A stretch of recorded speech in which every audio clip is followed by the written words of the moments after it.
South India shopping mall లో block buster ఆషాఢం #1 kilo sale.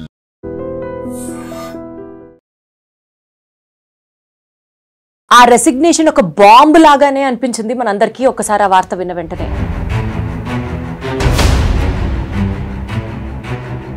ఇంకొన్నాళ్లలో retire అయిపోయే personality మరెవరో కాదు, మన వైస్ ప్రెసిడెంట్ జగదీప్ ధంకర్ గారు.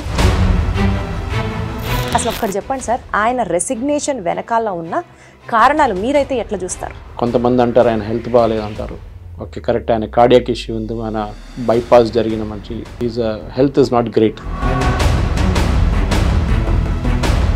కానీ ఆ రోజు పొద్దున రాజ్యసభకు వచ్చి ప్రిసైడ్ చేసి సాయంత్రం రాజీనామా చేయడం ఏంటి?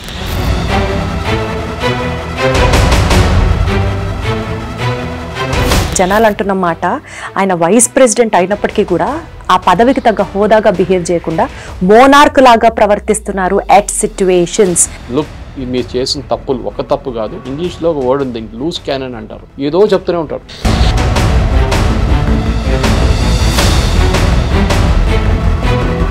కానీ ఆయన ఎంపీ కూడా కాదు, ఆయనకు ఆ పోస్ట్ కూడా లేదు. ఆయన ఏం చెప్పినా కూడా ఎవరికేం కాదు. అంటే వాళ్ళ యాంగిల్ నుంచి ఆలోచిస్తే ఈయనని ఎందుకు ఉపరాష్ట్రపతి చేశారంటారు? శంకర్ గారు ఆపోజిట్ గా ఆల్మోస్ట్ బీజేపీ మెంబర్ లాగా అయిపోయారు. అది పార్టీకి కూడా చాలా దెబ్బతింది. ఎందుకంటే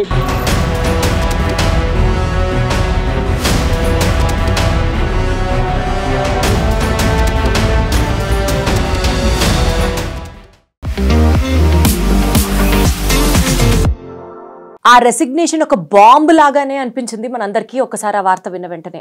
యాక్చువల్లీ ఇంకొన్నాళ్లలో రిటైర్ అయిపోయే పర్సనాలిటీ మరెవరో కాదు, మన వైస్ ప్రెసిడెంట్ జగదీప్ ధంకర్ గారు. ఆయన అందరినీ షాక్ చేస్తూ ఒక రెసిగ్నేషన్ ఇవ్వడం జరిగింది. అపోజిషన్ నోషన్ని బేస్ చేసుకుంటూ గవర్నమెంట్ అండ్ పబ్లిక్ స్ట్రాటజీ పాత్కి అగేన్స్ట్గా వెళ్తూ ఒక రెసిగ్నేషన్ని పంపించడం జరిగింది. అయితే ఆ రెసిగ్నేషన్లో కూడా నా హెల్త్ కండిషన్ సపోర్టివ్గా లేదు కాబట్టి నేను రిజైన్ చేస్తున్నాను, దయచేసి నా రెసిగ్నేషన్ని యాక్సెప్ట్ చేయండి అని. మేబీ భారతదేశంలో వైస్ ప్రెసిడెంట్ హోదాలో ఉన్నటువంటి ఒక వ్యక్తి రెసిగ్నేషన్ అన్నది గతంలో ఇలాంటి సంఘటనలు జరిగాయా? అసలు ఇది one side of the story అయితే ఇక్కడ చాలా చాలా చాలా పొలిటికల్ యాంగిల్స్ అన్నీ కూడా పిక్చర్లోకి వస్తున్నాయి. అసలు ఇన్ డెప్త్ ఏం జరిగింది, ఎందుకు ఆయన రిజైన్ చేయాల్సి వచ్చింది, దీనికి గవర్నమెంట్ ఏ విధంగా స్పందిస్తోంది, అపోజిషన్ అంతా యునైట్ అయిందా అన్నది ఇంకొక సైడ్ ఆఫ్ ద స్టోరీ అయితే దీని గురించి చాలా డీటెయిల్డ్గా తెలుసుకునే ప్రయత్నం చేద్దాం. నాతో పాటు one of the highest knowledge personalities, senior journalist Suresh Kochattil గారు ఉన్నారు. సార్ నమస్తే. నమస్తే. ఎలా ఉన్నారు సార్? బాగున్నానండి. Super sir. సార్, ఇదే టాపిక్ గురించి డిస్కస్ చేయడానికి అసలు ఒక్కటి చెప్పండి సార్, ఆయన రెసిగ్నేషన్ వెనకాల ఉన్న కారణాలు మీరైతే ఎట్లా చూస్తారు? సార్, దాని మొదలై ముందు మీరు చెప్పారు కదా, దీనికన్నా ముందు ఇట్లాంటి రెసిగ్నేషన్ జరిగిందంటే 2 సార్లు జరిగిందండి. One was Fakhruddin Ali Ahmed, next దానికన్నా ముందు వివి గిరి. వీళ్ళిద్దరూ ప్రెసిడెంట్గా నామినేట్ అయినప్పుడు ప్రెసిడెంట్ ఎలక్షన్ గెలవడానికి కాంటెస్ట్ చేయడానికి రిజైన్ చేశారు వైస్ ప్రెసిడెంట్ పోస్ట్ నుంచి. సో ఎలివేషన్ ఉండేదాంట్లో. మనం ధన్కర్ గారి పొజిషన్కి వచ్చినప్పుడు మీరు అడిగిన ప్రశ్నకి ఈ రాజీనామా ఎందుకు జరిగింది, అందరికీ వాళ్ళ కాన్స్పిరసీ థియరీస్ నడుస్తుంది. కొంతమంది అంటారు ఆయన హెల్త్ బాగాలేదు అంటారు. ఓకే, కరెక్ట్, ఆయన కార్డియాక్ ఇష్యూ ఉంది, మన బైపాస్ జరిగిన మంచి health is not great. Okay, కానీ ఆ రోజు పొద్దున రాజ్యసభకు వచ్చి ప్రిసైడ్ చేసి సాయంత్రం రాజీనామా చేయడం ఏంటి? ఎగ్జాక్ట్లీ, రాజీనామా మీ హెల్త్ బాగాలేకుండా ముందే రిజైన్ చేయాలంటే మీరు బిఫోర్ ద సెషన్ స్టార్టెడ్ కూడా రిజైన్ చేయవచ్చు కదా.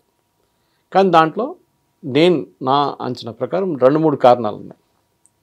ఒకటి, ఆయన గవర్నర్ ఉన్నప్పటి నుంచి వెస్ట్ బెంగాల్లో మమతా బెనర్జీతో కన్స్టిట్యూషన్గా గొడవ పెట్టుకుంటుండే. ఆయన వచ్చింది ఆయన డిఫరెంట్ పార్టీస్ నుంచి వచ్చారు, జేడీయూ, కాంగ్రెస్, దాని తర్వాత BJP. So is not a BJP person. ఏదో 30 సంవత్సరాలు మన దగ్గర కిషన్ రెడ్డి, రామచంద్రరావు, వీళ్ళంటే దత్తాత్రేయ గారు, వీళ్ళందరూ ఎప్పుడో 30-35 సంవత్సరాల నుంచి ఇదే పార్టీలో ఉన్నారు. జనసంఘ్ నుంచి వచ్చి దాని తర్వాత జనతా పార్టీ, దాని తర్వాత బీజేపీ. సో ఈ పరిస్థితుల్లో ఆయన ఎందుకు రాజీనామా చేశారంటే దానికి 2-3 కారణాలు ఐఎమ్ గెస్సింగ్ అనమాట. ఒకటి, ఒక రాష్ట్రపతి పదవి లేకుండా ఉపరాష్ట్రపతి పదవిలో ఉన్న మంచి ఈవెన్ ప్రైమ్ మినిస్టర్ పొలిటికల్ ర్యాలీలో మాట్లాడవచ్చు. కానీ ఉపరాష్ట్రపతి, రాష్ట్రపతి ఒక సెరిమోనియల్ పోస్ట్. కానీ ఉపరాష్ట్రపతికి రాజ్యసభ ప్రిసైడ్ చేయాల్సి వస్తుంది. That is a real hard task. ప్రెసిడెంట్కి ఆ ప్రాబ్లం లేదు. ఇక్కడ జరిగిన దాంట్లో స్టార్టింగ్ నుంచే ఈయన జడ్జులను తిట్టడం అంటే హీజ్ ఓన్ ఒపీనియన్, ఎందుకు వీళ్ళు ఇట్లా చేస్తున్నారు, కొలీజియం ఎందుకు పెట్టుకున్నారు, జడ్జిలు వచ్చి దే ఆర్ ట్రాన్స్గ్రెసింగ్ ఇంటూ లెజిస్లేచర్ అని చెప్పి స్పీచ్లు ఇవ్వడం మొదలుపెట్టారు. మీ రాజ్యసభలో చైర్ మీద కూర్చొని చెప్పే మాట నాన్ పొలిటికల్, ఎందుకంటే ఒక ప్రొటెక్షన్ ఉంటుంది దానికి.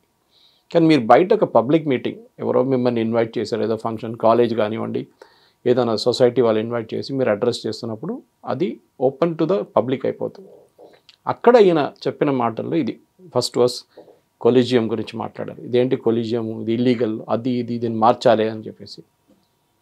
సో బహుశా ఎక్కడైనా జరుగుంటుంది, చీఫ్ జస్టిస్ కానివ్వండి, ఎవరైనా ప్రధానమంత్రికి చెప్పుంటారు, లేకుంటే ప్రెసిడెంట్కి చెప్పుంటారు, ఇది కరెక్ట్ కాదు, మమ్మల్ని పబ్లిక్లో తిడుతున్నారు, వాళ్ళు హోల్డ్ చేసిన కాన్స్టిట్యూషనల్ పోస్టే, మేము కూడా హోల్డ్ చేసిన కాన్స్టిట్యూషనల్ పోస్టే, ఆమెకు నచ్చకపోతే ఆయన ఈ కెన్ టెల్ ద గవర్నమెంట్, ఏదో మేము మా దానికి చేయట్లేదని చెప్పి బహుశా చెప్పుంటారు జడ్జెస్. దాని తర్వాత జడ్జ్మెంట్ గురించి మాట్లాడారు. వీళ్ళేంటి లెజిస్లేచర్ చేయాల్సిన పని జడ్జెస్ చేస్తున్నారు, వీళ్ళే రేపు దేశం నడిపించచ్చు కదా అని చెప్పి అది ఇంకో మాట. మూడోది, ఆ రోజు పొద్దున కూడా ఒక ఇన్సిడెంట్ జరిగింది. బేసిక్లీ ఈ ఇంపీచ్మెంట్ మోషన్ జస్టిస్ వర్మ అని చెప్పి ఢిల్లీ హైకోర్టు జడ్జి డబ్బులతో పట్టుబడ్డారు. ఆయన ఇంట్లో సాక్షాత్తు ఆయన బ్రైబ్ చేస్తున్నట్లుగా అది నోట్లు కాలిపోయినప్పుడు ఫైర్ డిపార్ట్మెంట్ వచ్చి నోట్లు కాలిపోయినాయి, 50 లక్షలు దొరికిందని చెప్పి స్టేట్మెంట్ ఇచ్చారు వాళ్ళు. ఆ కేసులో ఎఫ్ఐఆర్ రిజిస్టర్ చేయలేదు. దానికి కారణాలు ఉన్నాయి. చీఫ్ జస్టిస్ లెవెల్ నుంచి డీల్ చేసుకుంటూ వస్తున్నారు. వాళ్ళకి 3 మెంబర్ కమిటీని పెట్టారు సుప్రీంకోర్టు. వాళ్ళు రిపోర్ట్ ఇచ్చారు. ఆ కమిటీ ఇచ్చిన రిపోర్ట్ ప్రకారం గవర్నమెంట్కి ఫార్వర్డ్ చేసి మీరు యాక్షన్ తీసుకోమని చెప్పారు. ఇప్పుడు జడ్జిని మీరు తీయలేరు జాబ్ నుంచి, ఇంపీచ్ చేయాల్సి వస్తుంది. ఓకే, ఇంపీచ్మెంట్ అది ఎక్కడైనా ఒకటే, అది ఈవెన్ యూఎస్ కానివ్వండి, యూకే కానివ్వండి, మనకు కూడా అంతే. డెమోక్రసీలో ఇంపీచ్మెంట్ ఉంటుంది. ఇంపీచ్మెంట్ ప్రాసెస్లో certain number of MPs sign చేయాల్సి వస్తుంది. ఒక నెంబర్ ఉంటుంది, 150 అట్లాంటిది. సో వీళ్ళు ఫస్ట్ టైం డిసైడ్ చేశారంటే ఈ ప్రాసెస్ లోక్సభ నుంచి స్టార్ట్ చేద్దాం, ఈ సెషన్లో లోక్సభ నుంచి స్టార్ట్ చేద్దాం. లోక్సభలో డిస్కస్ చేసిన తర్వాత రాజ్యసభకు వచ్చిన తర్వాత రాజ్యసభలో కూడా డిస్కషన్ చేసిన తర్వాత ఒక కమిటీని పెడతారు, 3 మెంబర్ టీంని పెడతారు. వాళ్ళు ఇంపీచ్మెంట్ ప్రాసెస్ ఇంకా ముందుకు తీసుకెళ్తారు. లోక్సభలో 140-120 మంది సైన్ చేశారు, opposition and ruling party. Speaker Om Birla గారు యాక్సెప్ట్ చేశారు, డిస్కషన్ పెడదాం అని చెప్పి టైమింగ్ కూడా ఇచ్చారు. అదే టైంలో అదే రోజు రాజ్యసభలో 63 ఆపోజిషన్ ఎంపీ సైన్ చేసిన ఇంపీచ్మెంట్ మోషన్ని టేకప్ చేసుకున్నారు ధన్కర్ గారు. అది చేయకూడదు, చేసిన తప్పది. ఎందుకంటే ఈ డిస్కషన్ లోక్సభ నుంచి మొదలైనప్పుడు ఆల్రెడీ ఆయనకు చెప్పారు. ఆ రోజు పొద్దున బిజినెస్ అడ్వైజరీ కమిటీ అని ఉంటుంది వీళ్ళది. అంటే ఈ సెషన్ స్టార్ట్ అయ్యే ముందు నుంచి మీటింగ్స్ ఉంటుంది, ఏ సెషన్ ఎన్ని బిల్స్ తీసుకొస్తాము, ఏ రోజు ఏ బిల్ వస్తుందని చెప్పి ఒక అన్ని ఆపోజిషన్ పార్టీస్ కొంతమంది, కిరణ్ రిజిజు గారు ఇక్కడ ఉన్నారు, ఇంకా మన జేపీ నడ్డా గారు leader of the and leader of the opposition Kharge గారు కూడా వస్తారు. అక్కడ రాజ్యసభలో ఏమేమి జరగబోతుందని ఒక బిజినెస్ అడ్వైజరీ కమిటీ చైర్మన్తో సహా కూర్చొని డిసైడ్ చేస్తారు. దాంట్లో కూడా డిసైడ్ చేశారు. అక్కడ దాంట్లో ఈ ఐటమ్ లేకుండే. ఓకే, సడన్గా ఆ రోజు పొద్దున ఈయన యాక్సెప్ట్ చేసుకున్నారు. అది యాక్సెప్ట్ చేయగానే మెసేజ్ లోక్సభకి వెళ్ళింది. స్పీకర్ తగిలితే స్పీకర్ కూడా అప్సెట్.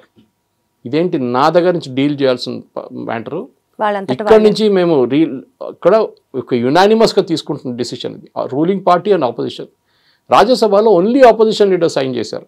వాళ్ళు ట్రెజరీ బెంచెస్ అంటారు, అంటే బీజేపీ ఎన్డీఏ వాళ్ళ దగ్గర ఎవరి దగ్గర అడగలేదు. అడగకుండానే ఈయన యాక్సెప్ట్ చేసుకున్నారు, which is a mistake, procedural mistake. అది కావాలని చేశారా, లేకుంటే ఓం బిర్లా గారిని కొంచెం పక్కన పెడదాంలే మనం చూసుకుందాం, మేమే పవర్ఫుల్ మీకని చెప్పని చేస్తే తెలియదు మనకి. రాజ్యసభ చైర్మన్కి చాలామంది అడ్వైజర్స్ ఉంటారు. పాత సిస్టంలో కౌల్ అండ్ షక్దర్ అని చెప్పి బుక్స్ ఉన్నాయి దీని పెద్ద ప్రొసీజర్స్ గురించి, పార్లమెంట్ ప్రొసీజర్స్. కానీ ఆచార్య అని చెప్పి కేరళ నుంచి ఒక హీ వాజ్ రాజ్యసభ సెక్రటేరియట్లో ఉన్న చీఫ్ ఉన్నారు. ఇట్లాంటి చాలామంది ఎక్స్పర్ట్స్ ఉంటారు. ఇప్పుడు కూడా సర్వింగ్ వాళ్ళు ఉంటారు. వాళ్ళ దగ్గర అడిగితే తెలిసిపోతుంది, సార్ ఇది తీసుకోవచ్చా లేదా అని వాళ్ళ దగ్గర అడిగితే వాళ్ళు చెప్తారు, కాదు సార్ అది లోక్సభలో ఉంది, so let us not take it. Lok Sabha finish చేసిన తర్వాత మనకు వచ్చిన మనం తీసుకుందాం. సెకండ్, ఆపోజిషన్ వాళ్ళు ఒకటే సైన్ చేశారు, మీరు రూలింగ్ పార్టీ వాళ్ళ దగ్గర కూడా సిగ్నేచర్ తీసుకుంటే బాగుంటుందని. మూడో ప్రాబ్లం ఎక్కడ వచ్చిందంటే అదే రోజు డిస్కషన్ స్టార్ట్ అయినప్పుడు, దీని మీద కాదు జనరల్ డిస్కషన్, ఖర్గే గారిని ఫస్ట్ ఇన్వైట్ చేశారు మాట్లాడడానికి, leader of opposition. As per rule it should be leader of the house first మాట్లాడేది, which is JP Nadda. JP Nadda గారు కదా అడగకుండా వీళ్ళు దే స్టార్టెడ్ విత్ ఖర్గే గారు. ఖర్గే గారు చాలా ఆరోపణలు చేశారు, పెద్ద గొడవ అయింది. దాని తర్వాత నడ్డా గారు రిప్లై చేయలేకపోయారు. అప్పుడు దాకా హౌస్ అడ్జర్న్ చేయాల్సి వచ్చింది. చెప్పారు, ఏదో చిన్న మాటలు చెప్పారు, కానీ ఆపర్చునిటీ పోయింది. సో అక్కడ నడ్డా గారు కూడా కోపపడ్డారు అంటున్నారు. అదే రోజు సాయంత్రం బిజినెస్ అడ్వైజరీ కౌన్సిల్ ఇంకో మీటింగ్ ఉండే. ఆ మీటింగ్కి రిజిజు గారు అండ్ నడ్డా గారు రాలేదు, బీజేపీ ఎంపీస్ కూడా రాలేదు కొంతమంది ఆ కమిటీలో ఉన్నవాళ్ళు. అక్కడే ఒక సైన్ వెళ్ళిపోయింది ఆయనకి, that look the party is upset with you, మీరు చేసిన తప్పు, సిరీస్ ఆఫ్ స్టెప్స్ మీరు చేసుకుంటూ వస్తున్నారు, మీరు జ్యుడిషియరీని తిడుతున్నారు, జడ్జిని తిడుతున్నారు, లేనిపోయిన ఆరోపణలు బట్ అట్ దాట్ లెవెల్ ఆరోపణలు చేయడం కాదు మీ పని. యూఆర్ వైస్ ప్రెసిడెంట్ 2 రోల్స్ నేను చెప్పాను. సెరిమోనియల్ రోల్ ఒకటి, ఇనాగరేషన్ చేయడము, రిబన్ కట్ చేయడము, స్పీచ్లు ఇవ్వడము, కాన్వకేషన్కి వెళ్ళడం అంత ఉంటుంది. అటువైపు రాజ్యసభ చైర్మన్ ఆ కుర్చీలో కూర్చొని ప్రిసైడ్ చేయాల్సి వస్తుంది.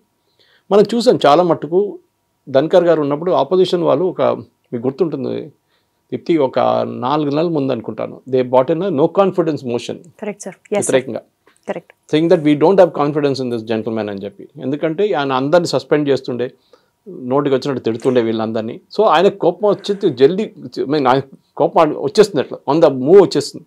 సో వీళ్ళు ఆబ్జెక్ట్ చేశారన్నమాట, నో కాన్ఫిడెన్స్ మోషన్ తీసుకొచ్చారు, అది రిజెక్ట్ అయిపోయింది. అది కానీ అది కూడా ఒక సైన్ ఆఫ్ థింగ్స్ ఉండే, అంటే ఆపోజిషన్ కూడా మిమ్మల్ని సపోర్ట్ చేయట్లేదు, రూలింగ్ పార్టీ సపోర్ట్ చేయట్లేదు, సో రాజీనామా చేయడమే బెటర్ కదా అని చెప్పి బహుశా రాజీనామా చేశారు ఆ రోజు. అంటే సార్ ఇక్కడ జరుగుతున్న ఈ సిరీస్ ఆఫ్ ఈవెంట్స్ని కనుక మనం గమనిస్తే జనాలు అంటున్న మాట, ఆయన వైస్ ప్రెసిడెంట్ అయినప్పటికీ కూడా ఆ పదవికి తగ్గ హోదాగా బిహేవ్ చేయకుండా మోనార్క్ లాగా ప్రవర్తిస్తున్నారు at situations, at certain circumstances అన్నది ఆయన మీద వస్తున్నటువంటి ఒక మాట. దీన్ని మనం ఎలా చూస్తాం? మీరు కంపేర్ చేయాలంటే యాపిల్ టు యాపిల్ కంపారిజన్ అంటాం మన ఇంగ్లీష్లో. లోక్సభ స్పీకర్ని చూడండి, ఓం బిర్లా గారిని, ఆయన ఎంత రిజర్వ్ బాగా కండక్ట్ చేస్తారు, స్ట్రిక్ట్ స్కూల్ టీచర్ లాగా ఉంటారు, కానీ ద సేమ్ టైం చాలా స్ట్రిక్ట్గా కంట్రోల్ చేస్తారు, కానీ సెన్స్ ఆఫ్ హ్యూమర్ పెట్టుకొని చాలా బాగా మాట్లాడతారు. అక్కడ ఏదైనా ఎవరైనా ఆరోపణ ఆయన మీద వాళ్ళకి చేయలేదు, దట్ ఈస్ పార్టిసాన్, బీజేపీ వాళ్ళకి ఇస్తున్నారు, కాంగ్రెస్ వాళ్ళకి ఇస్తున్నారు అని ఎక్కడ ఛాన్స్ ఇవ్వట్లేదు అని చెప్పట్లేదు ఎక్కడ. కానీ దీప్తి దానికన్నా పెద్దగా ప్రాబ్లం ఇంకోటి జరిగింది, చాలామందికి ఇది జరిగింది తెలియదు కూడా. ఆ రోజు సాయంత్రం రాజీనామా చేసిన సాయంత్రం రోజు రాత్రి పూట 7:30-8 గంటలకు 9 అయింది అంటున్నారు కొంతమంది, మనకు తెలియదు ఎందుకంటే ఎక్కడి నుంచి క్లారిఫికేషన్ రాలేదు. కానీ ధన్కర్ గారు రాష్ట్రపతి భవన్లో సడన్గా ల్యాండ్ అయిపోయారు, మొత్తం కాన్వాయ్ తీసుకొని రాష్ట్రపతి భవన్కి వచ్చేసారు. ప్రెసిడెంట్ అనేది పోస్ట్కి ప్రోటోకాల్ ఉంటుంది, అపాయింట్మెంట్ తీసుకోవాల్సి వస్తుంది, అపాయింట్మెంట్ కోసం ప్రోటోకాల్ ఉంటుంది. అపాయింట్మెంట్ తీసుకున్న తర్వాత ఎన్ని గంటలకు రమ్మంటారని వాళ్ళు చెప్తారు, ప్రెసిడెంట్ సెక్రటేరియట్ చెప్తారు. దాని తర్వాత యాజ్ పర్ ప్రోటోకాల్ వచ్చిన తర్వాత రిసీవ్ చేసి తీసుకెళ్ళి, ఈయన సడన్గా 7:38కి అక్కడ ల్యాండ్ అయిపోయారు. అప్పుడు ఏడీ క్యాంప్ అంటారు, అంటే ప్రెసిడెంట్ పక్కన ఎప్పుడు మీరు కనిపిస్తారు, ఒక ఆర్మీ ఆయన ఉంటాడు. ఏడీసీ పరిగెత్తుకుంటూ వెళ్ళి మిలిటరీ సెక్రటరీ దగ్గర అడిగారు ప్రెసిడెంట్, ఇదేంటి ఈయన వచ్చేసారు ఏం చేయాలని చెప్పేసి. ఎక్కడైనా కూర్చోబెట్టాల్సి వస్తుంది కదా, ఛాయ్ ఇచ్చి కూర్చోబెట్టి మాట్లాడి, ప్రెసిడెంట్ ఈజ్ నాట్ రెడీ. మీరు ఒక రాష్ట్రపతిని కూడా రెస్పెక్ట్ చేయట్లేదు, మీ రాజీనామా చేయాలంటే మీరు whatever he thinks is right for him, that's it. You cannot do that to a president of India. సరే మీరు చిన్న ఏదో ఆఫీసర్ ఇంటికి వెళ్ళడమో లేకుంటే ఇంకా పొలిటీషియన్ ఇంటికి వెళ్ళడం కాదు, ప్రెసిడెంట్ అనేది ఒక ప్రోటోకాల్ ఉంటుంది. మీకు ఎంత కోపం ఉన్నా కానీ మీరు అపాయింట్మెంట్ తీసుకొని ఒక ప్రాపర్ ప్రొసీజర్గా వెళ్ళి అక్కడ రెసిగ్నేషన్ ఇస్తే ఒక మాట ఉంటాయి. ఆ రెసిగ్నేషన్ కూడా చూడండి, అదే రోజు ఇమ్మీడియట్గా ట్వీట్లో చెప్పారు ఆయన, ఫస్ట్ ఎక్స్లో పెట్టారు that I'm resigning from this post అని చెప్పి ఒక లెటర్ స్కాన్ చేసిన కాపీ దాంట్లో పెట్టేశారు. సో ఒక మెచ్యూరిటీ ఆయన ఏజ్కి మెచ్యూరిటీ ఉండాలి. యాక్చువల్లీ ఐఎమ్ సర్ప్రైజ్ దట్ ఆ పొలిటికల్ మెచ్యూరిటీ ఆయనకి రాలేదు. బహుశా ప్రాక్టికల్ ఎక్స్పీరియన్స్ మనం కంపేర్ చేస్తే ప్రీవియస్ వైస్ చైర్మన్ కంపేర్ చేస్తే వెంకయ్య నాయుడు గారు ఉన్నారు, ఆయనకు ఒక లాంగ్వేజ్ హ్యాండిక్యాప్ ఉండే, హిందీ అంత తెలియక, బికాస్ ఆయన ఆంధ్ర నుంచి వచ్చారు. కానీ అట్ ద సేమ్ టైం ఆయన చాలా బాగా కంట్రోల్ చేశారు, చాలా గౌరవాన్ని క్యారీ చేశారు.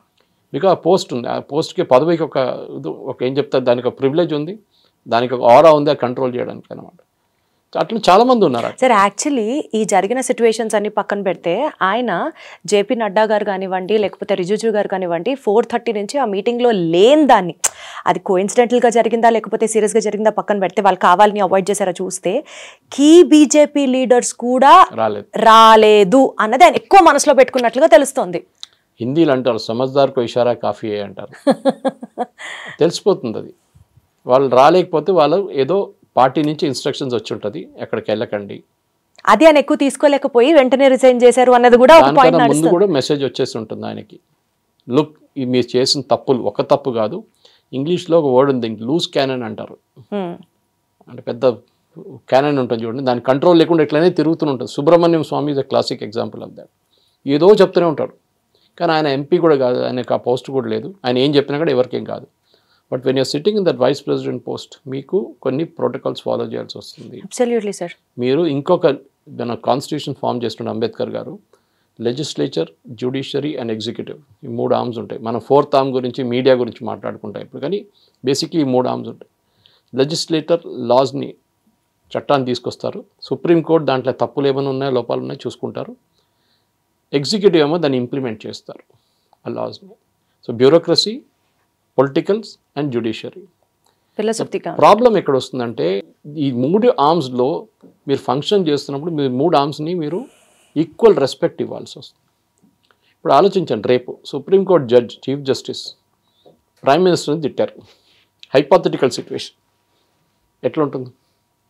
నెక్స్ట్ డే రాజీనామా చేయాల్సి వస్తుంది.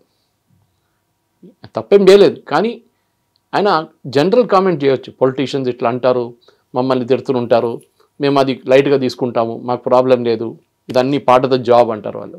That is different. కానీ ప్రైమ్ మినిస్టర్ మోదీ వ్యతిరేకంగా ఒక మాట చెప్పడమో లేకుంటే అలిగేషన్ చేయడం అనేది unacceptable. So this collegium system మీకు నచ్చకపోవచ్చు. Even Modi doesn't like it, I don't like it, nobody likes it. అది collegium system itself is flawed. కానీ దాని మీద వచ్చి జడ్జిల మీద ఇంప్రెషన్ క్రియేట్ చేయడము, జస్టిస్ వర్మ ఇష్యూ అట్లనే ఈజీగా సార్ట్అవుట్ అయిపోతుండే. ఇంపీచ్మెంట్ ఇంత పెద్ద హంగామా చేయక్కర్లేదు, కానీ పెద్ద హంగామా చేశారు. కాంగ్రెస్ వాళ్ళు ఏమి చేశారు, వాళ్ళు కావాలని చెప్పి రాజ్యసభ రూట్ నుంచి తీసుకొచ్చారు. వాళ్ళకి తెలుసు లోక్సభలో ఆల్రెడీ డిస్కషన్ స్టార్ట్ అవుతుంది, అక్కడ ఆపోజిషన్ రూలింగ్ ఇద్దరు కలిసి అక్కడ ఇంపీచ్ చేయడానికి రెడీ అవుతున్నారు. కానీ ఇక్కడ ఎందుకు చేశారనేది పెద్ద ప్రశ్న. సో ఇంగ్లీష్లో there is something that meets more than the eye అంటే ఏదో జరిగింది మనకందరూ తెలుసు, కానీ జరిగిన తర్వాత ఎవరు వెళ్ళి రాజీనామా చేయమన్నారా, లేకుంటే ఆయనకే తప్పు తెలిసి నేను చేసిన తప్పు అని చెప్పి రాజీనామా చేసి తెలుసుకున్నారంటారా సార్? అవును, ఎందుకంటే 2 సంవత్సరాలు ఇంకా ఉంది ఆయనకి. రాష్ట్రపతి పోస్ట్కి ఎలివేట్ అవుతారో లేదో మనకు తెలియదు. కానీ సార్ మేబీ ఇన్ ద హిస్టరీలో first time ruling and opposition కలిసి ఒక డెసిషన్ తీసుకుంది అనుకోవాలా? ఉండొచ్చు, ఎందుకంటే రెండు వైపుల నుంచి చూడొచ్చు. ఒకటి ఇంపీచ్మెంట్ మోషన్ వాళ్ళు తీసుకొచ్చారు ఫస్ట్, నో కాన్ఫిడెన్స్ మోషన్. ఇక్కడేమో బీజేపీ వాళ్ళు అప్పుడు సపోర్ట్ చేశారు ధన్కర్ గారిని, అప్పుడు అది రిజెక్ట్ అయింది అన్నమాట. కానీ ఇప్పుడు హర్వంశ్ గారు ఆయన కూర్చున్న బెంచ్లో కూర్చుని జేడీయూ ఎంపీ, ఆయన ఇప్పుడు ప్రిసైడ్ చేస్తున్నారు. He rejected the motion. So you can't sit on your own judgement అంటారు ఇంగ్లీష్లో. సో ఆయన వచ్చి రిజెక్ట్ చేశారు, లేదు దిస్ ఇస్ నాట్ వ్యాలిడ్ అని చెప్పి. అదే టైంలో బీజేపీ ఎంపీస్ కూడా వాళ్ళ కోపం ఏంటంటే ఈయన ప్రొసీజర్ వైజ్ కూడా సరే కాంగ్రెస్ వాళ్ళని ఎక్స్పెల్ చేశారు, తిట్టారు, వాళ్ళని ఏదేదో అన్నారు, that all can be taken, no problem.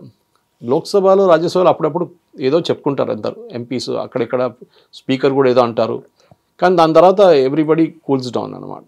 కానీ జగదీప్ ధన్కర్ గారు దీన్ని బయటికి తీసుకెళ్తున్నారు అవుట్ సైడ్. సో బయటికి వెళ్ళి ఏదో ఫంక్షన్లో, పబ్లిక్ ఫంక్షన్లో జ్యుడిషియరీని షార్ట్ కమింగ్స్ చూపించడం కానీ మిగతా దాని గురించి మాట్లాడడం కాదు ఆయన పని. యాజ్ అ ప్రోటోకాల్ మీరు అక్కడ వెళ్ళినప్పుడు మీకు ఎందుకు ఇన్వైట్ చేశారో, కాన్వకేషన్కి ఇన్వైట్ చేశారు.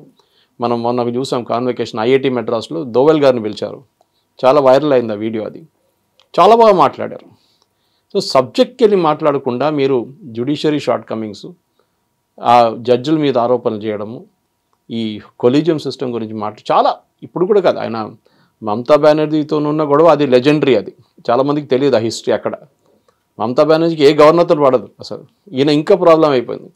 సో అక్కడి నుంచి ఇక్కడ తీసుకొచ్చినా కూడా అందరూ ఏమనుకున్నారంటే సరే ఈయనకు రివార్డ్ ఇస్తున్నారు మోదీ గారు, మమతా బెనర్జీతో ఇంత స్టాండప్ అండ్ ఫైట్ చేసినప్పుడు దానికోసం రివార్డ్ అని చెప్పి వైస్ ప్రెసిడెంట్ పోస్ట్ ఇస్తా అనుకున్నారు. కానీ మోదీ గారి మైండ్లో, బహుశా అమిత్ షా గారి మైండ్లో కూడా ఎవరిని రాష్ట్రపతి చేస్తారో, ఎవరిని ఉపరాష్ట్రపతి చేస్తారో మనం చెప్పలేము. అంటే వాళ్ళ యాంగిల్ నుంచి ఆలోచిస్తే ఈయన ఎందుకు ఉపరాష్ట్రపతి చేశారంటారు? Good question. 3 పొలిటికల్ పార్టీస్ మార్చుకుని వస్తున్నా మంచి, ఆయన ఎందుకు తీసుకోవాలి? బీజేపీలో నేను చెప్పినట్లు 30 సంవత్సరాలు చాలా మంది సీనియర్స్ ఉన్నారు. ఓకే, వీళ్ళందరికీ why get an outsider? Exactly. Maybe ఒక నాన్ పొలిటికల్ పర్సన్ లాగా తీసుకొచ్చి ఉంటారు, కానీ ఆయన కుర్చీలు రాగానే పొలిటికల్ అయిపోయింది ఆయన. దానికోసం చూడండి, ఎప్పుడైనా మీరు ఒక కాన్స్టిట్యూషన్ పోస్ట్కి వచ్చినప్పుడు you will stop politics. Especially మీరు స్పీకర్ అయినారు లోక్సభలో, you are not a BJP leader, you are the speaker of the Lok Sabha, ఓం బిర్లా గారు. ఎలక్షన్ టైంలో వెళ్ళి ఎలక్షన్ గెలుచుకుంటూ వస్తారు, కానీ అది is different. But at the point in times me speaker చైర్లో కూర్చున్నప్పుడు ఆ ఉన్న పోస్ట్కి మీకు non political, you are not with any political party, Dhankhar గారు ఆపోజిట్గా ఆల్మోస్ట్ బీజేపీ మెంబర్ లాగా అయిపోయారు. అది పార్టీకి కూడా చాలా దెబ్బతింది. ఎందుకంటే ఇమేజ్ ఒకటి ఉంటుంది. మీరు ఎంత కొట్లాడినా కానీ రాహుల్ గాంధీతోని కానీ ఖర్గే గారితో కానీ మిగతా ఎవరితోనే కానీ at the end of the day ఒక రెస్పెక్ట్ మెయింటైన్ చేసుకుంటారు అందరు అక్కడిక్కడ. ఏదో లోక్సభలో చెప్పారు, రాజ్యసభలో చెప్పారు అయిపోతుంది. కానీ హీఈస్ క్యారింగ్, ధన్కర్ గారు is carrying this problem out side the office. అది పెద్ద బహుశా నేను ధన్కర్ ముందు చెప్పినట్టు మీకు అడ్వైజ్ ఇవ్వాల్సి ఉండే ఎవరైనా, సార్ ఇది ఇట్లా కాదు ఇట్లా చేయకూడదని. కానీ ఈయన పాసిబ్లీ ఈ వాజ్ అరెగెంట్, నువ్వెవడరా చెప్పడానికి నన్ను అని చెప్పి చెప్పుంటారు. బహుశా 2-3 సార్లు వార్నింగ్ వెళ్ళి ఉంటుంది ప్రైమ్ మినిస్టర్ ఆఫీస్ నుంచి, లేక ప్రైమ్ మినిస్టర్ డైరెక్ట్ మాట్లాడుంటారు, సార్ ఇట్లా చేయకూడదు మీరు, ఎందుకంటే ప్రైమ్ మినిస్టర్ కన్నా పైన ఉన్న మనిషి, so you cannot directly call him. డైరెక్ట్గా జేపీ నడ్డా గారి statements you cannot disrespect the chair అని ఆయన అనడం, అది రికార్డ్స్లో ఉండడం, ఒక పార్లమెంటరీ డెకోరంని వైలేట్ చేస్తున్నట్లుగా బిహేవ్ చేస్తున్నారు అని ఓపెన్గా ఆయన అనడం తీసుకోలేకపోయారు అని కూడా ఒక స్టేట్మెంట్ వినిపిస్తుంది. If you have to talk about from Jagdeep గారి వర్షన్ నుంచి మాట్లాడితే, ఇలా రికార్డ్స్లో ఉండేటువంటి ఇలాంటి డెరగేటివ్ స్టేట్మెంట్స్ చేయడం అనేది personally it hurted him so much. Correct. See derogatory అనేది ఇప్పుడు ఒక బ్రాడ్ డెఫినేషన్ అయిపోయిందండి. పార్లమెంటరీ, అన్పార్లమెంటరీ అంటారు. మీరు ఈ మాట వినుంటారు చాలా మటుకు. అన్పార్లమెంటరీ వర్డ్స్ యూజ్ చేస్తారు. నార్మల్ కాన్వర్జేషన్ అంటారు, అన్పార్లమెంటరీ వర్డ్స్ యూజ్ చేశారు. అంటే ఏంటది, ఎవరన్నా తిట్టడమా, ఏదైనా బ్యాడ్ లాంగ్వేజ్ యూజ్ చేయడమా, అది డెఫినేషన్ సపరేట్ ఉంటుంది. కానీ జగదీప్ ధన్కర్ గారి ప్రాబ్లం ఎక్కడ వచ్చిందంటే, ఆయన మర్చిపోయిండు that he was a politician. He should just forgotten that part.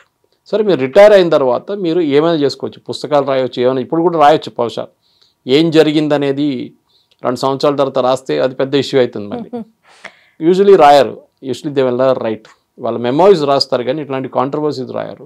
సరే అసలు ఒక్క మాట చెప్పండి సార్, ఇర్రెస్పెక్టివ్ ఆఫ్ జగదీప్ గారు కానివ్వండి, నడ్డా గారు కానివ్వండి, పక్కన పెడితే executive interference in the constitutional post ఎంతవరకు కరెక్ట్ సార్ అది? ఎందుకంటే ఇప్పుడు దీని మీద ప్రొటెస్టే ఆయన చేసి ఇవాళ రెసిగ్నేషన్ ఇచ్చారు. సో ఎంతవరకు ఆ ఇంటర్ఫియరెన్స్ని మనం కరెక్ట్గా చూడాలి? Or is our constitution designed so we have to accept the interference of all the 4 pillars? See 4 pillars of మన కంట్రీలో కాన్ఫ్లిక్ట్ ఎక్కడ వస్తుందంటే, జ్యుడిషియరీకి లెజిస్లేచర్కి కాన్ఫ్లిక్ట్ ఎక్కువ వస్తుంది. ఎగ్జిక్యూటివ్ ఎక్కువ ప్రాబ్లం లేదు, బ్యూరోక్రసీ వాళ్ళు. Basically supreme court job, supreme court అని తీసుకుంటా, I don't take the high courts right now, is to interpret the constitution. Interpret, not interfere. So interpret చేయడం అంటే ఒక చట్టాన్ని తీసుకొచ్చారు, ఇది కరెక్టా కాదా, లేదు ఇది ఈ సెక్షన్ తప్పు, ఈ సెక్షన్ అంతా ఓకే అని చెప్పాడు. సుప్రీంకోర్టులో చాలా కేసెస్ ఇట్లా అంటున్నాను. వాళ్ళ some of the famous cases, Keshavanand Bharati అని చెప్పి కేసు ఒకటి ఉంది, బేసిక్ డాక్టరీన్ గురించి.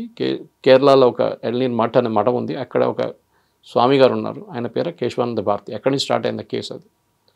సో ఆ కేసులో కూడా మనం ఇప్పుడు కాన్స్టిట్యూషన్ గురించి మాట్లాడుతున్నప్పుడు ఇంటర్ఫియరెన్స్ ఏంటి, మీరు బేసిక్ స్ట్రక్చర్ మార్చకూడదు. ఇందిరాగాంధీ ఏం చేశారు, ఎమర్జెన్సీ టైంలో పక్కన 3 జడ్జెస్, సీనియర్ మోస్ట్ జడ్జెస్ని పక్కన పెట్టి ఆమె ఫేవరెట్ జడ్జిని చీఫ్ జస్టిస్గా చేశారు. ఆ టైంలో కొలిజియం లేదు. ఇందిరాగాంధీ రాజీనామా చేయాలా? Yes, correct, because she violated. కానీ ఆ నార్మ్ లేదు, ఎక్కడ రాసి పెట్టలేదు that senior most judge will become the chief justice అని. ద ప్రాబ్లమ్ ఈజ్ ఈ రాజ్యసభ ఎలక్షన్ ప్రెసిడెన్షియల్ ఎలక్షన్ కాకుండా it is decided within the parliament. Already process start అయిపోయింది. నిన్ననే రాజీనామా చేశారు, నెక్స్ట్ డే నోటిఫికేషన్ వచ్చేస్తుంది. సో ఇది రాజా సింగ్ రిజైన్ చేయడం కాదు, ఇది నేను రాజీనామా చేస్తున్నాను బీజేపీ నుంచి అని చెప్పేసి వెళ్ళిపోయాడు. ఇవాళ చెప్తున్నారు రాజా సింగ్ గారు, knowing him very well, that personally I know him, ఆయన చాలా మంచిది. ఆయన ఏమంటున్నారు, ఇప్పుడు నేను మళ్ళీ పార్టీ లీడర్స్ అని మాట్లాడతాను. వేరే జగదీప్ ధన్కర్ గారు రాజీనామా చేసిన తర్వాత ఆయన ఆ రోజు కూల్గా ఆలోచించి కొంచెం సైలెంట్గా ఉండి 2 రోజులు ఈ ఇష్యూ నడవనండి, నాకు హెల్త్ బాగాలేదని చెప్పి హాస్పిటల్ అడ్మిట్ చేసుకొని ఉంటే all India institute of medical science cool అయిపోతుండే ఇష్యూ. కానీ అది ఎప్పుడు నేను కూడా ఈ తప్పు జీవితంలో చాలాసార్లు చేశాను. మీరు చేయకూడదు, యూఆర్ యంగ్స్టర్స్. కోపం వచ్చినప్పుడు డిసిషన్ తీసుకుంటే అది చాలా తప్పు ఉంటుంది. ఎప్పుడు మోస్ట్లీ చేశాను, నేను చాలాసార్లు చేశాను. ఆ యాంగర్లో ఒక డిసిషన్ తీసుకుంటాం, మనం తర్వాత అది ఎందుకు తీసుకున్నాను రైదా అనుకుంటాం. బహుశా అదే జరిగి ఉంటుంది ఈయనతో. మన కోపంలో ఉన్నప్పుడు మనం కూల్ డౌన్, మంచి లాంగ్ వాక్కి వెళ్ళిపోవాలి. కూల్ డౌన్ అయిన తర్వాత మళ్ళీ ఆలోచించాలి నేను ఏం చేయాలి ఇప్పుడు అని చెప్పేసి. బహుశా ఆ రోజు అమిత్ షా గారితో ఆర్ స్పర్ ఆఫ్ ద మూమెంట్లో అమిత్ షా గారితో మోదీ గారితో కూర్చొని మాట్లాడితే ఇష్యూ సార్ట్అవుట్ అయిపోతుండే.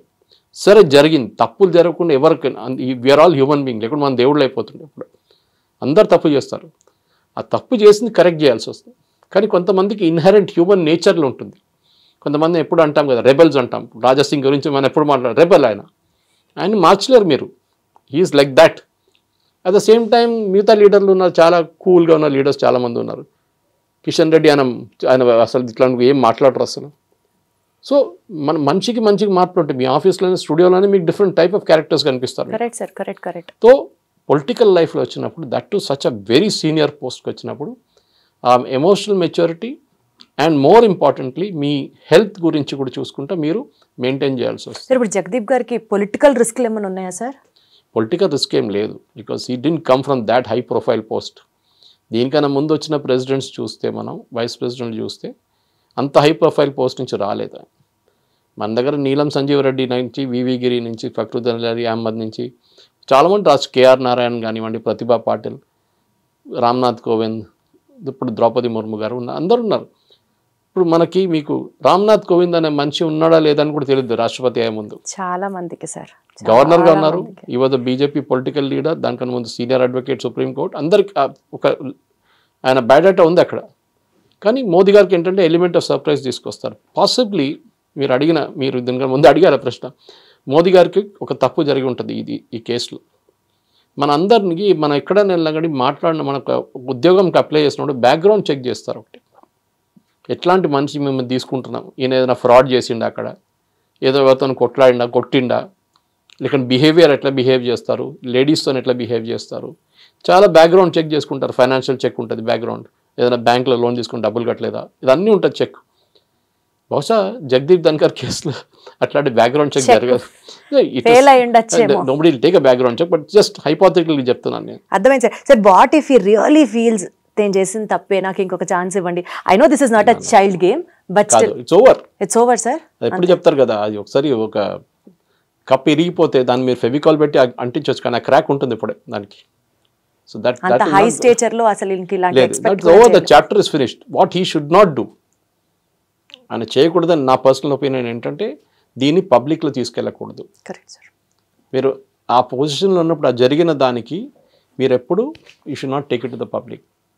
మీరు మీ మెమోరీస్ రాయవచ్చు, మీ లైఫ్ స్టోరీ రాయొచ్చు, కానీ you can make a passing mention Singh I resigned because of certain issues, అంతే. బికాస్ ఆఫ్ సర్టన్ ఇష్యూస్ అంటే మళ్ళీ it is the same issue, health issue అంటారు, అంతే.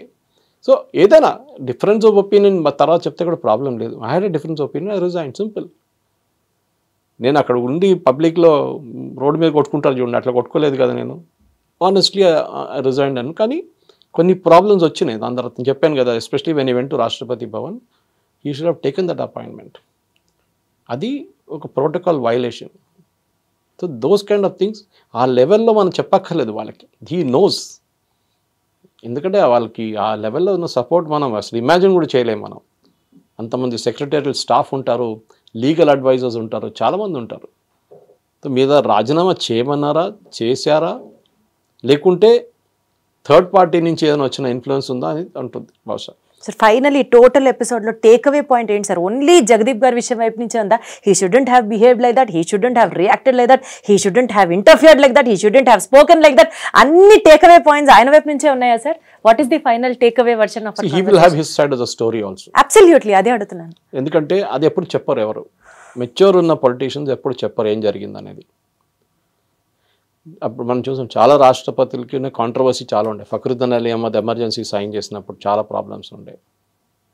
దాని తర్వాత వచ్చిన కొన్ని ప్రెసిడెంట్స్కి నీలం సంజీవ్ రెడ్డి గారికి ఇష్యూస్ ఉండే ఆయన టైంలో. ప్రతిభా పాటిల్కి ఏమో సోనియా గాంధీ చాలా క్లోజ్ అని చెప్పి అప్పుడు కిచెన్ క్యాబినెట్ అని చెప్పి వాళ్ళకి జోక్ చేసుకున్నారు వీళ్ళందరూ. అందరు ప్రెసిడెంట్స్కి ఒక్కొక్క ఇష్యూ ఉంది. ఎందుకంటే మన దగ్గర స్టార్ట్ చేసిందే చాలా టాల్ పీపుల్, రాజేంద్ర ప్రసాద్ లాంటి లెజెండ్స్, జాకిర్ హుసేన్, అట్లాంటి మనుషులు దేవర్ అవర్ ప్రెసిడెంట్స్. సో ఆ పోస్ట్ నుంచి బహుశా నాకు అనిపిస్తుంది, ఐ మే బీ రాంగ్, మనం డైల్యూట్ చేసుకున్నామేమో ఆ పోస్ట్ని. ఆ లెవెల్లో మనుషులు ఇప్పుడు లేరు. The God don't make them anymore అంటారు ఇంగ్లీష్లో. డాక్టర్ రాజేంద్ర ప్రసాద్ లాంటి మనుషులు ఇప్పుడు భగవంతుడు పోస్ట్ క్యారీ చేసే హుందాతనాన్ని పోషించే అందరు లేదు, అట్లాంటి మనుషులు ఇప్పుడు లేరు. So we have to compromise. ఇప్పుడు ఎట్లయిపోతుందంటే ఒక ఆర్గనైజేషన్లో మీకు సూపర్ టాలెంట్ అని అమితాబ్ బచ్చన్ తీసుకొచ్చి ప్రోగ్రామ్ చేస్తుంటే అమితాబ్ బచ్చన్ గారు లేరు, దొరకరు, ఈ signed up for something else. అప్పుడు ఏం చేస్తారు, మీరు కాంప్రమైజ్ చేస్తారు. నెక్స్ట్ లెవెల్ ఎవరు దొరుకుతారు వాని తీసుకొస్తారు. సో ఆ కాంప్రమైజ్ అనేది బహుశా మనకి మోదీ గారికి జరిగిన తప్పు ఉండొచ్చు, that he selected somebody who didn't come up to his level of expectations అన్నమాట. అది జరిగిన తప్పే. Thank you so much sir. ఏదన్నా ఒక సమాచారాన్ని క్లుప్తంగా విడమర్చి అర్థమయ్యేటట్టు దానికి ఒక హిస్టారిక్ మెన్షన్ చేసుకుంటూ దానికి ఒక నాలెడ్జ్ పిల్ని యాడ్ చేస్తూ మీ తర్వాత ఎవరన్నా అనిపించడానికి this is another example. Thank you so much. More power to you. నిజంగా ప్రస్తుతం ఉన్నటువంటి సమాజం దేనికి ప్రయారిటీ ఇస్తుంది? ఆర్థిక సంబంధాల చుట్టూ మాత్రమే తిరుగుతుంది. మళ్ళీ ఎన్నికలంగానే చాలా విరక్తి కలుగుతాను. మంచి అనిపిస్తుంది కదా, లేడీస్ కూడా ఛాలెంజింగ్ జాబ్స్ చేసినప్పుడు చాలా బాగుంటది. ట్రాఫిక్ అసిస్టెంట్స్ గా నియమించిన ట్రాన్స్జెండర్స్ అందరితో సాల్యూట్ చేయించుకుంటున్నారు. ఫుడ్ డెలివరీ ఇవ్వటానికి వెళ్ళినటువంటి డెలివరీ బాయ్ అనిల్ పై కళ్ళ ముందు